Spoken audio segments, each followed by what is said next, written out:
Hello বন্ধুরা, নতুন একটা বাংলা ব্লগ নিয়ে আবার চলে আসলাম আপনাদের মাঝে। আজকে আমরা সরাসরি চলে যাব কালেকশনে। কোথায় যাচ্ছি? আজকে যাচ্ছি জগজনপুর কালেকশন করতে।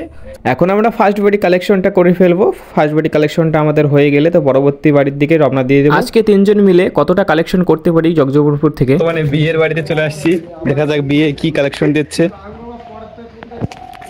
বিয়ের বাড়িটা তো দেখতে পাচ্ছ পুরো ঘ্যামা, দেখা যাক কতটা কালেকশন দেয়। এখন আমরা বিয়ে বাড়িতে চলে আসলাম কালেকশনে। বিআই কতটা টাকা দেয়, কতটা চাল দেয়, চলো আজকে দেখাচ্ছি এই ভিডিওটার মধ্যে। তো বিআই বললো আমি পিছনের দিকে আছি, তোমার পিছনের দিকে যাচ্ছি। বিআই আমাদের কালেকশন দিয়েছিল, আমরা বিয়ে বাড়ি থেকে কালেকশন পেয়ে গিয়েছি। বিয়ে বাড়ি থেকে 50 টাকা দিয়েছে, কিছু চাল দিয়েছিল। তো চালটা ব্যাগের মধ্যে আধা কেজি চাল দিয়েছে, এক পোয়া হবে, খালি ফাঁকা থাকে। তো আমরা নেক্সট বাড়ি যাব, যে দেখবো কত কি কালেকশন দেওয়া হচ্ছে। আমারে কয় এরা ব্যাগ বসি কাও এই শোনা যায়। নতুন আরেকটা বাড়ির মধ্যে চলে যাচ্ছি। ফাইনালি নেক্সট বাড়ি চলে আসলাম চাল কালেকশন করতে।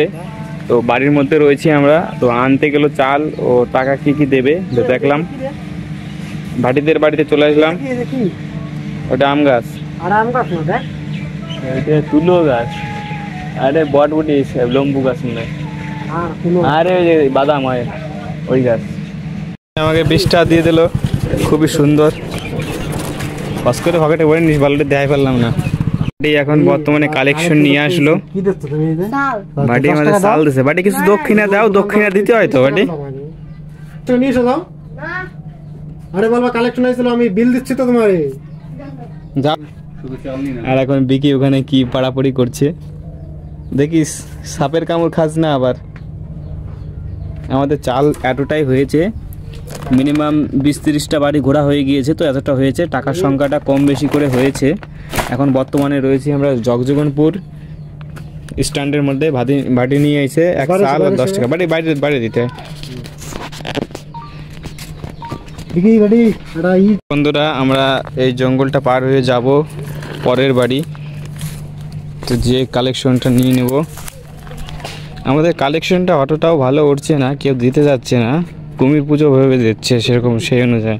তো বন্ধুরা আমরা অনেকটাই কালেকশন উঠিয়ে ফেলেছি। তো এখন বাড়ির দিকে রওনা দিয়ে দেবো। আমরা কিছুটা চাল পেয়েছি জগজনপুর এসে। তো অতটা কালেকশন ভালো হয়নি আমাদের। তো দেখাচ্ছি আপনাদের কতটা চাল আমরা পেয়েছি।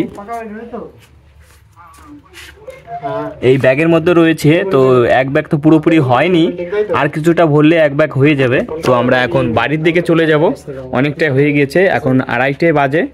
আমাদের আজকের শেষ কালেকশন জগজগনপুর থেকে। তো এক ব্যাগ চাল পাইনি আমরা, কিছুটা হলে এক ব্যাগ চাল হয়ে যেত, কিন্তু টাকার দিক দিয়ে কিছুটা টাকা পেয়েছি আমরা, একেবারে খারাপ পাইনি। ব্লগটা এখানেই রইল।